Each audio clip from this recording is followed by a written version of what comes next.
Hello, everyone, and good evening, and welcome back to Bible Basics with Pastor Steve. Good to have you all here tonight. Please say hi in the comments. Let us know that you're here. Let us know where you're watching from. If you're willing to share that information, you don't have to. Just gives us a little bit of a sense of community here. And tonight we are going to be talking about Elijah and Ahab yet again. Good evening, Mike and Kim are here from Frederick. And Rob Vargo and Jean are here from St. The Vargos and Jean are here from St. Mary's County. Welcome, guys.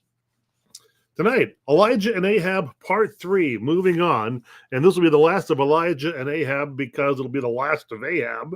And then we're going to move into, there's still a little bit more of Elijah that we'll cover after that. We're doing a survey of the Bible. Each week we're doing one critical Bible story. I'm trying to hit all the most. Oh, thank you. I'll say a word about this shirt in a minute.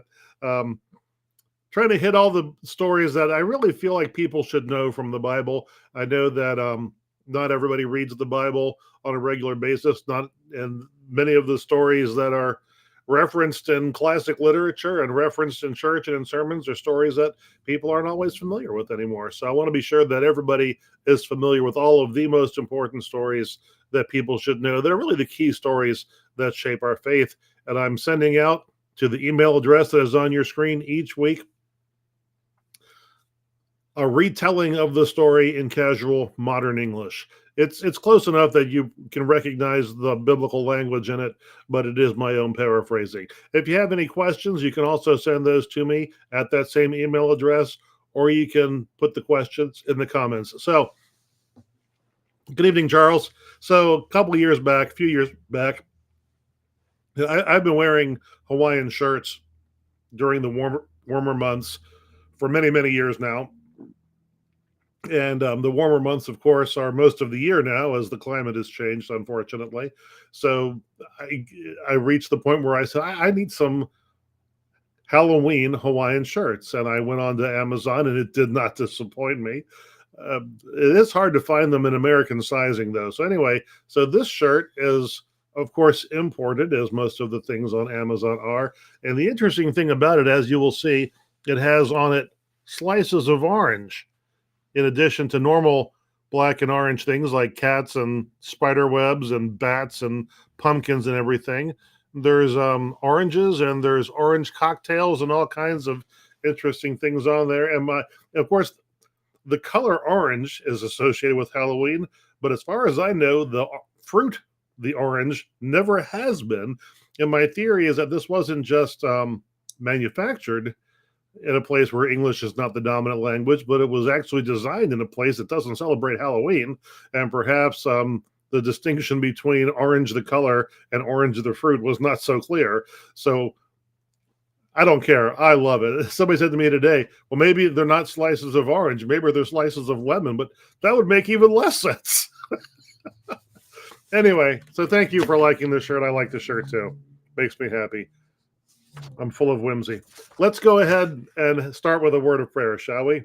Gracious God, may the words of my mouth and the meditations of all of our hearts be acceptable in your sight, for you alone are our rock and our redeemer. Amen. So I know we mentioned before that Ahab, the name Ahab is known to many people today, not because he's a biblical king, but because he was also the captain in Moby Dick, named after the biblical king. And in Moby Dick, it references the fact that the captain was named after a person, and the event was mentioned that happens in this story that we hear today. So we're looking at 1 Kings chapters 21 and 22. That's where I got the details from. So there was a man named Naboth who owned a vineyard. It was in Jezreel, near King Ahab's palace. Ahab went to him and said, I want your vineyard so I can convert it into a vegetable garden. I'll give you a better vineyard in exchange, or I'll pay you a fair price. And Naboth replied, God forbid. This vineyard has been in my family for generations. Ahab went home and sulked in his room. He wouldn't even get out of bed to eat. Queen Jezebel asked him why he was so upset, and he told her, and she said, cheer up. Aren't you the king? I'll get your vineyard for you. And Jezebel wrote letters to the elders of Jezreel. She told them to find 2 false witnesses to accuse Naboth of cursing God and king.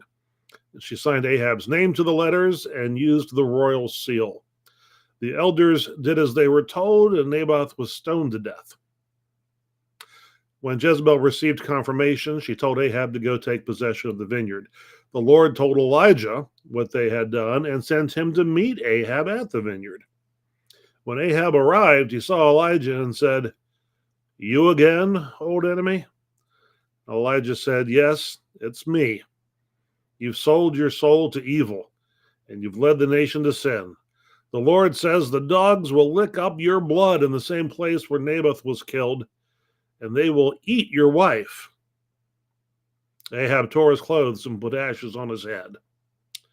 Several years later, Jehoshaphat, I always stumble over his name, Jehoshaphat, Chubb and Jehoshaphat, right? Jehoshaphat, the king of Judah, and Ahab, the king of Israel, went to war with the Arameans in an attempt to reclaim Ramoth Gilead from Syria. Ahab wore plain armor instead of royal clothes, so no one would recognize him in battle. The king of Syria ordered his men to avoid engaging anyone except the king. When they saw Jehoshaphat in his robes, they assumed he was the king of Israel and chased after him. But when they realized he was the king of Judah, they broke off the chase. Meanwhile, a rogue arrow fired randomly by an archer caught Ahab right between the armor plates. Ahab turned to his driver and said, "I'm hit. Get me out of here." They withdrew, and Ahab propped himself up in his chariot so he could watch the battle from a distance. He bled out into the chariot while he sat there. When word reached the camp that the king had died, the army withdrew, and they buried him. Ahab's chariot was full of blood, so they washed it out in the pool of Samaria. Dogs drank the bloody water, and prostitutes bathed in it. Wow. What a note to end on, but that is indeed where the story ends. Hello, Cindy. Good to have you here. Hello, Barbara. Good to have you here. And hello, John. So, reflections on this story. You think it's great? You think that was grisly? Wait till Jezebel dies. Yeah, she won't for a little while still. So there's really 2 stories here. I wanted to include them both because obviously the conclusion of the second story fulfills the prophecy of the first story, right? So regarding Naboth's vineyard, you may remember that during the tribal federation years, which we studied not too long ago, before the kings, land was allotted to the tribes, and the tribes distributed the land to the families within the tribes. And every so many years, there was a jubilee year where they would reshuffle the land based on how many people were in each family and each clan, and debts were erased and so forth. And any land that had been mortgaged went back to its original owner, which of course could then be redistributed. Oh, and the other Barbara's here too. Both Barbaras are here. Welcome. So now that we have kings, that system of land management is beginning to break down. It's coming to an end, basically, which, Samuel warned that things like this were going to happen. If you have a king, the king's going to take stuff from you. And that is exactly what is happening now. And if the king takes land, it's permanent. It's not going to get reshuffled with the Jubilee year. In fact, we don't even know that the Jubilee year happened after the kings after Israel became a monarchy. The tribes are gradually losing control. Well, they're losing control over their land. I don't know how gradual it was, but they're losing control. So Israel's kings, of course, are supposed to be different from other kings, right? That's what God said when he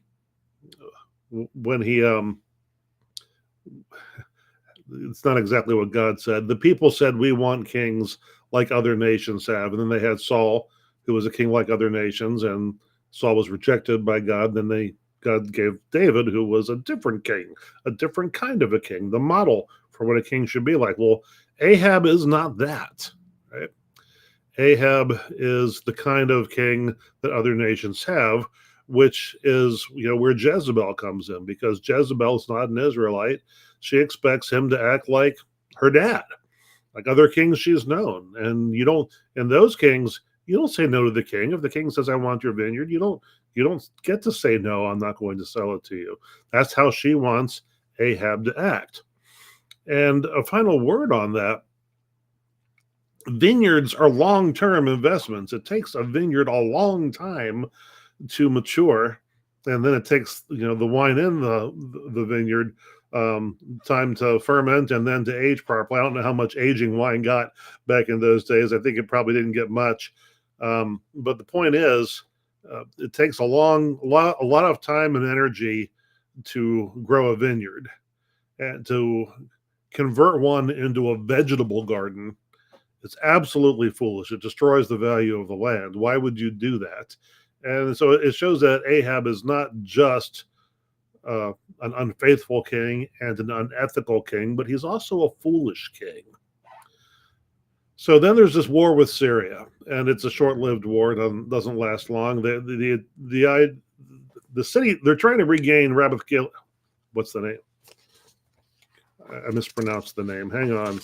They're trying to retake Ramoth Gilead, which was an Israelite city. It was part of the tribal land allotment. So it is rightfully Israel's. Syria, it wasn't Syria as we know it today, but it was the same area. Hello, Stella. The Syrians have taken the city and moved the border, and obviously Israel wants to move the border back and retake the city.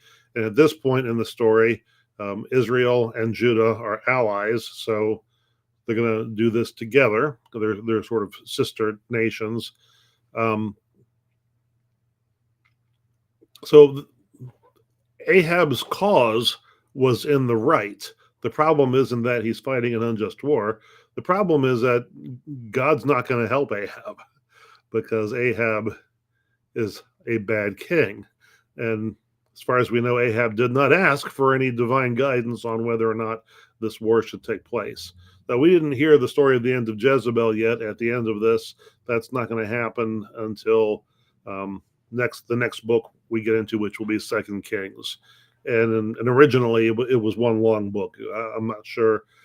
It was broken into two books for practical reasons that probably had a lot more to do with bookbinding technology than it had to do with anything else. Of course, because in Judaism, it's a single scroll, but printing press. All right. So, what does this story tell us about God? Well, we noted last week that God is active in these stories, right? We've read a lot of stories where God's not particularly active, where God isn't even named. God is active in these stories. And yet again, this week, that is still the case. God speaks to Elijah, and God passes judgment on Ahab.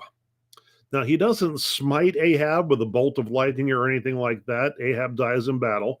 So the question is, did God decide that Ahab was going to die in battle? Maybe. It doesn't say that explicitly. It does say that God knows that it's going to happen. So is God just informing Ahab through Elijah that this is going to happen to him in battle, and that it's because he's been a bad king? Or is God saying to Ahab through Elijah, I have decided that you will die in battle? We don't know.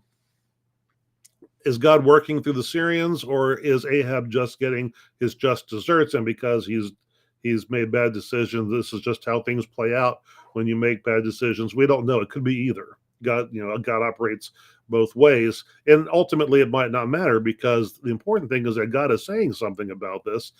He's saying that when you die in battle, it's going to be just, because you have this coming. Okay, so whether God is making it happen or not isn't as important as what all of it says about Ahab in the eyes of God. So what does this story tell us about ourselves? Well, Ahab is a grown man who pouts like a child.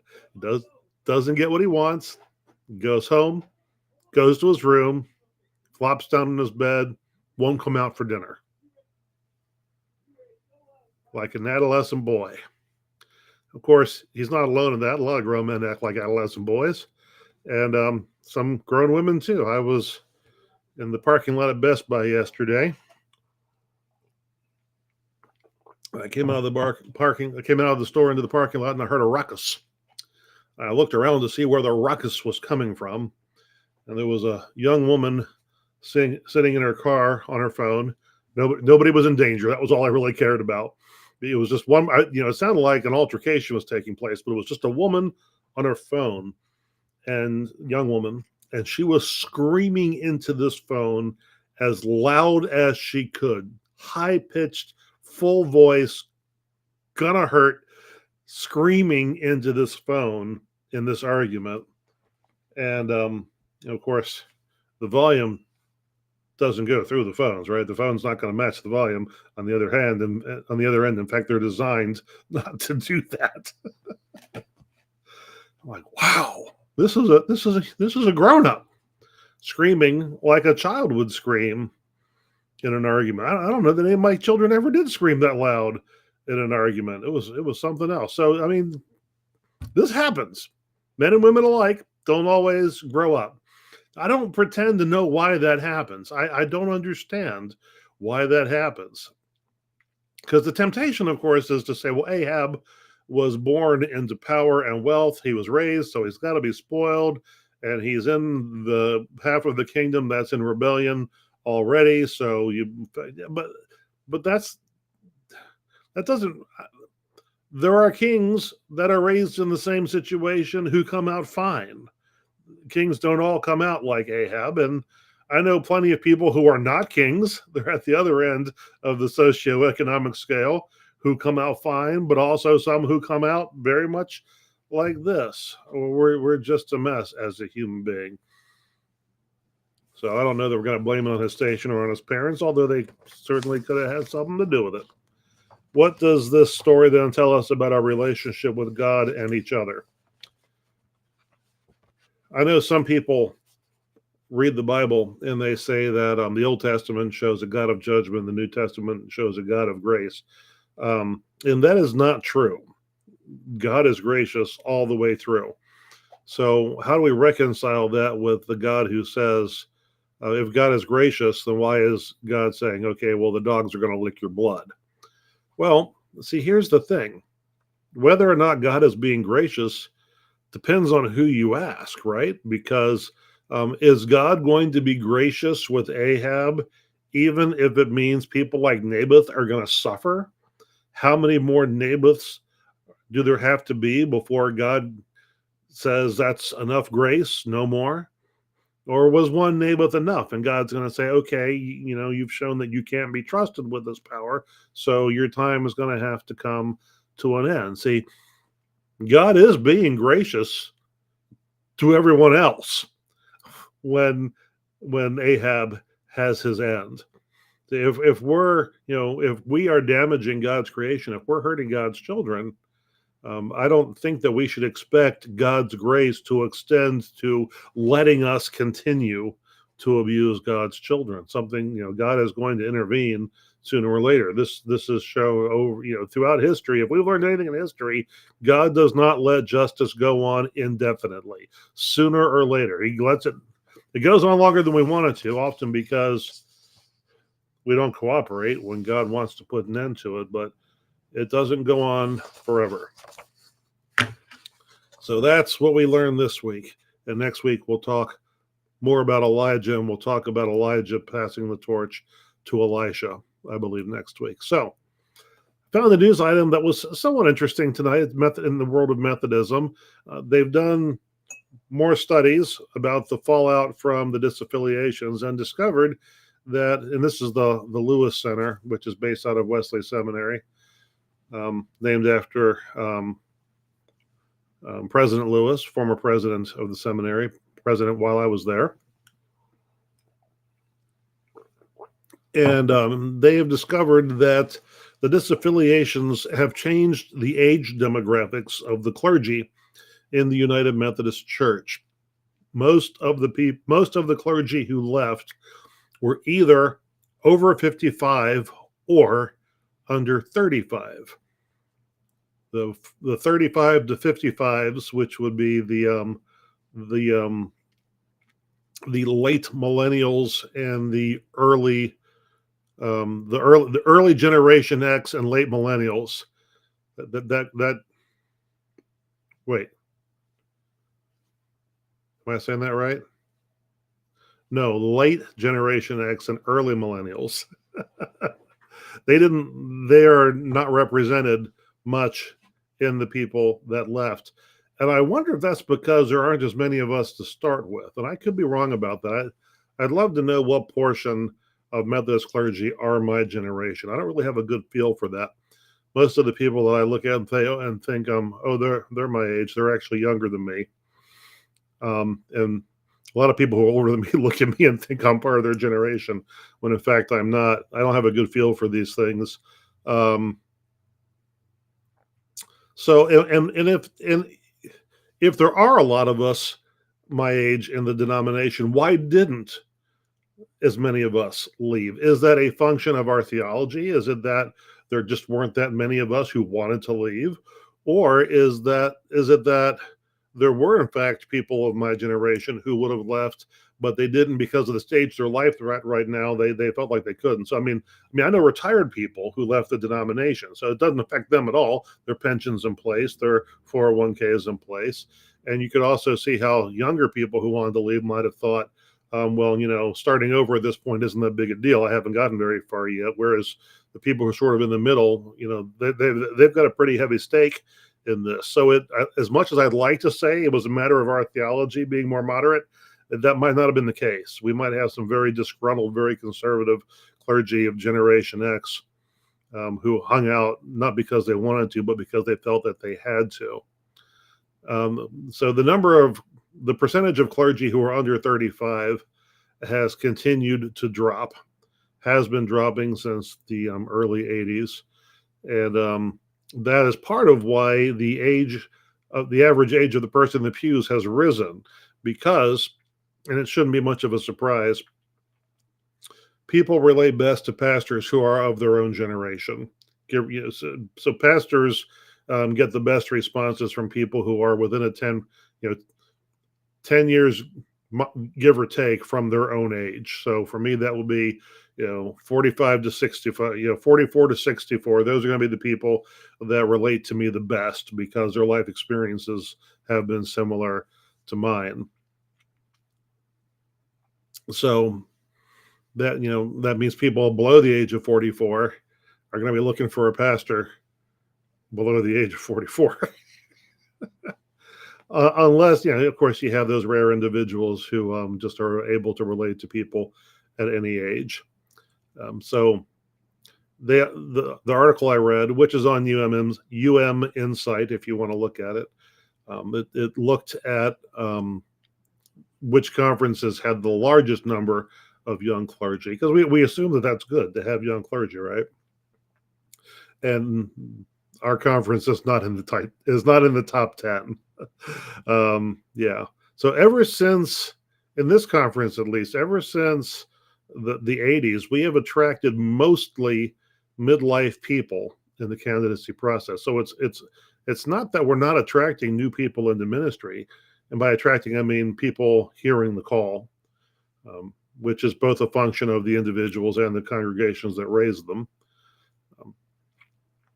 We don't have that many young people in those congregations hearing the call into ministry, partly because we don't have that many young people in the pews, but we have people at other ages in the pews. So people are coming into ministry. We get new ministers every year, but most of them are not young.